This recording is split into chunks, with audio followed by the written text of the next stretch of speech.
Brian in Michigan has been on hold for some time with a question about arguments from fine-tuning and arguments from miracles and whether those entail some sort of contradiction. Am I onto something, Brian? That is what I called in about. I did listen to that last call. I did want to ask if I can just make a brief comment about that. Yeah, man. When I was first writing my worldview and first learning about philosophy, I had read some points made by a guy who really shook my worldview. He said that ethics can be broken down into two components: a value theory and a strategy theory. And that really helped me understand what ethics is all about. And that's what you guys are saying, as I understand it, but just the way he phrased it made more sense to me. And the way that I hear a lot of other atheists say it also.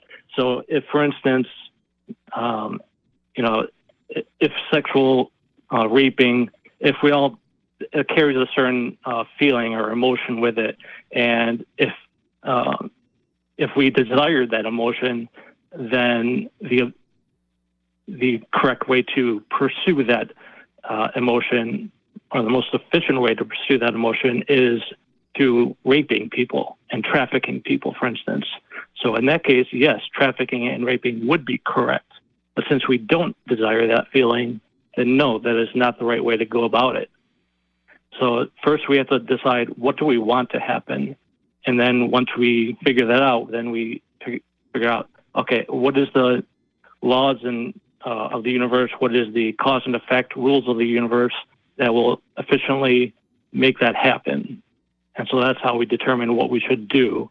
So whenever somebody says, it's also acting in accordance to principles, because when someone adds something like that and then they have the exact action happen to them and they don't like it, right, then it's not acting in accord to what the principles that they hold. And I would argue, even from the anti-realist standpoint, that just from the fact that the way we are socially, I mean, like, there's a reason why it's illegal to put people in like full solitary confinement. Right, it's like inhumane to do that, in the sense of like it destroys people mentally to not have any social interaction and things. It's how we are.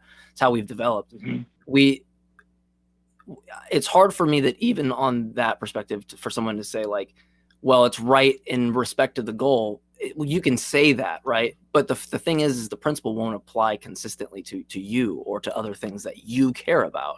Right? If it was your daughter or something, like, right, you held that principle, you're not going to be a part of that. And so this is what I was trying to say to Joe, is that even though I'm very skeptical on what a moral fact is, I kind of think Mackey's argument from queerness sums it up, like what even is a moral fact in that sense. But the fact is that it generally relates to well-being. When someone has something that God is the, standard or whatever, for whatever thing that they want to avoid, it's always highlighted by the fact that they want to protect well-being, almost always. Yeah. And so, that's what pulled me at least into realism and in and out of it. But I still feel like that's an underlying feature. But anyway, I would agree.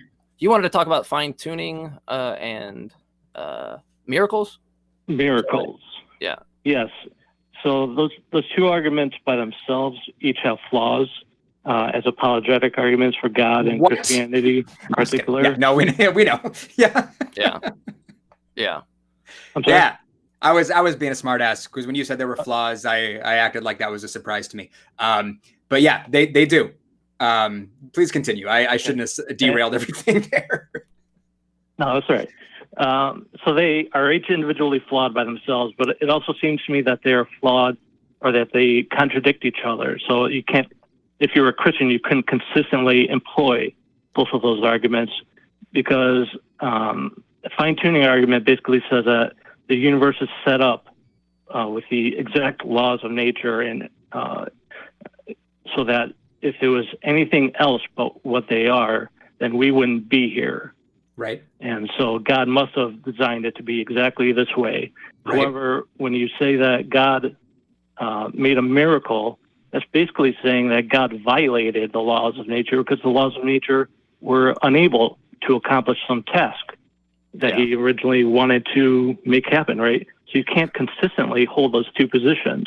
Well, okay, so Am I here missing something? I maybe I don't have a Jesus hat like Matt does, but I was a Christian for a very, very long time, and I can tell you how I used to think about this.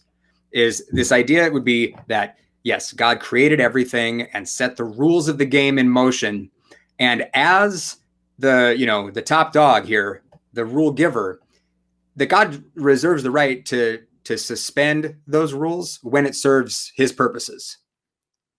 And as long as you just sort of say that, well, yes, the rules are the way that they are. Look at how God set everything up, fine-tuned everything for us.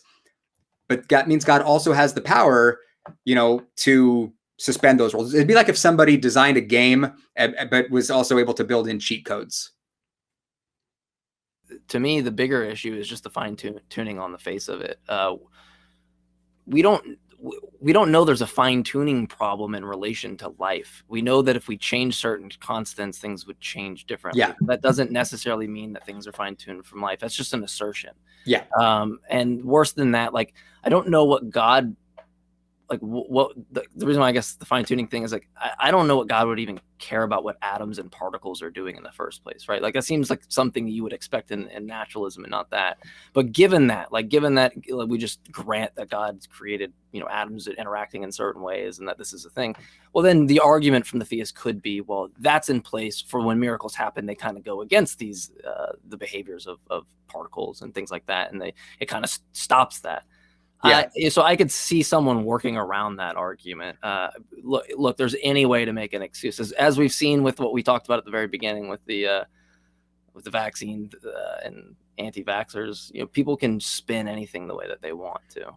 Well, and what often happens with theists, in my experience, is there's a way of looking at the world and saying, okay, I have an understanding of how things are, and that way that things are is a direct result of God making them that way. So when something that I perceive as being like a very low probability event happens, that clearly must be that God deviating from the way things are to make that low probability thing happen. So once you begin from the position that God makes the rules, it's quite easy to view the world in this way, and to sort of look at things that you don't understand as miracles. But it all starts from, and again, this is what Jmike talks about later on the nonprofits. Once you begin with allowing this sort of magical thinking, I believe is how you put it, right? Yeah. Yeah. Once you start from magical thinking, man, the rules to the game can be whatever you want them to be. Yeah, you've introduced this whole new set of things, and that's not going to stop any argument. Yeah. Until you realize that that's just an excuse. Did we lose the caller? Oh no, we got you. Does that make sense, Brian? Or is this helpful, Brian?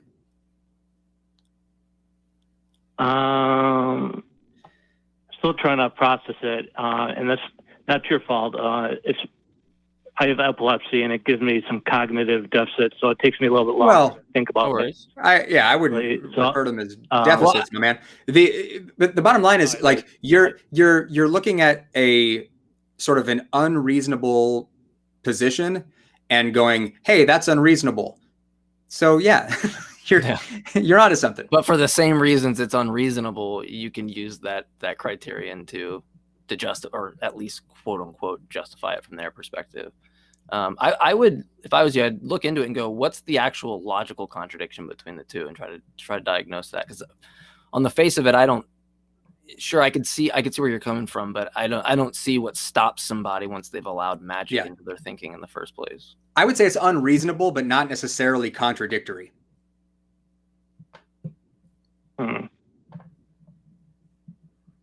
Yeah. Okay. Is there anything else we can do for you, Brian? Do you have winning lottery ticket numbers? I wish, my man. Oh man. Other than that, no. All right. Well, we're going to move on. Thank you for calling.